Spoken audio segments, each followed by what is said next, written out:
Secretary of State Antony Blinken, like other top U.S. diplomats before him, has said the U.S. wants to shift its foreign policy focus to Asia and the Indo-Pacific region.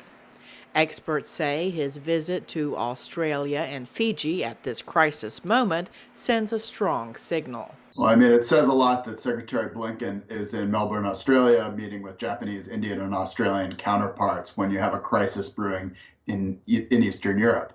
And I think one of the big points here is that the United States is going to continue to be focused primarily as the primary, center of gravity for U.S. foreign policy on the Asia Pacific, the Indo-Pacific region, even when there are crises that might drag us away some of our time and attention from time to time. On Friday, Blinken will meet with leaders of the Quad countries, the United States, Australia, Japan, and India.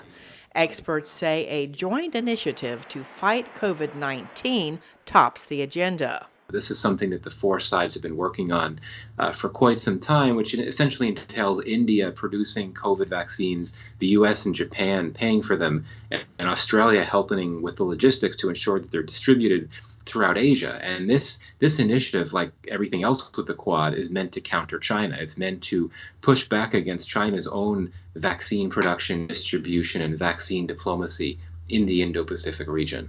Last week, Chinese President Xi Jinping welcomed Russian President Vladimir Putin to Beijing, hours before the opening of the Beijing Winter Olympics.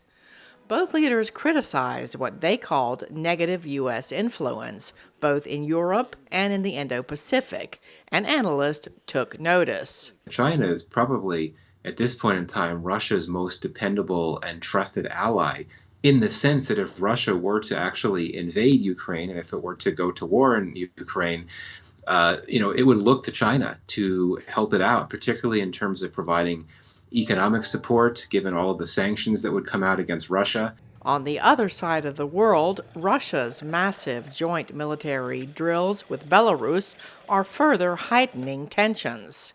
Here's Russia's defense ministry footage of heavy Russian missile systems, tanks, and guns. Blinken continued his diplomatic push to deter a Russian invasion while traveling, speaking with French and NATO leaders.